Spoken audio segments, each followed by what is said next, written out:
दिव्यम सुजाता के प्यार में इस कदर अंधा हो चुका है कि उसने यहाँ पर अपनी पत्नी राधिका को ही निकाल दिया है घर से बाहर। दरअसल यहाँ पर राधिका उसके बाद निकल चुकी है अपनी माँ सुजाता को मिस की सासू माँ सुजाता को ढूंढने के लिए। यहाँ पर दिव्यम कहता है कि राधिका तुम्हें मैं कितनी बार माफ करूँ, तुमने कोई चीज नहीं घुमाई या फिर कोई चीज नहीं खो दी कि जिसके बाद मुझे ऐसा लगेगा कि मैं उस चीज को वापस लेकर आ सकता हूँ, लेकिन तुमने मेरी माँ को खो दिया है, वह भी जंगल में। अब मैं उसे कैसे ढूंढूंगा। यहाँ पर पुलिस स्टेशन में जब वह जाता है तो पुलिस भी साफ साफ कह देती है कि 24 घंटे के बाद हम अपनी इन्वेस्टिगेशन और सर्चिंग स्टार्ट करेंगे। जिसके बाद यहाँ पर दिव्यम को और भी ज्यादा गुस्सा आ जाता है और दिव्यम कहता है कि बस राधिका, हर एक चीज की लिमिट होती है और हद होती है और मुझे लगता है कि शायद तुम इस लिमिट को क्रॉस कर चुकी हो। मैंने गलती करी कि इतनी बड़ी जिम्मेदारी जिसे मैं एक बार खो चुका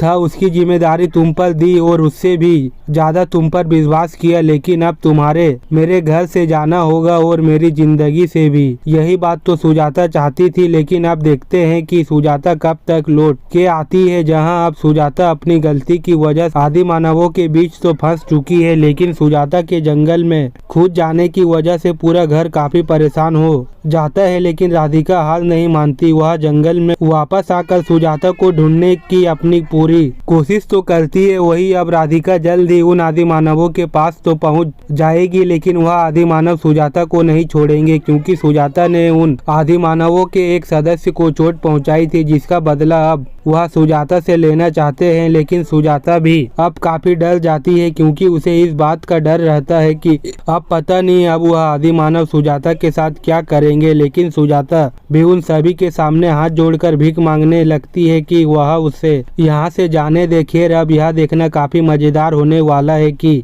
यह राधिका सही समय पर पहुंचकर सुजाता को उन आदि मानवों से बचा पाएगी। आप सभी को क्या लगता है, हमें कमेंट में जरूर बताएं।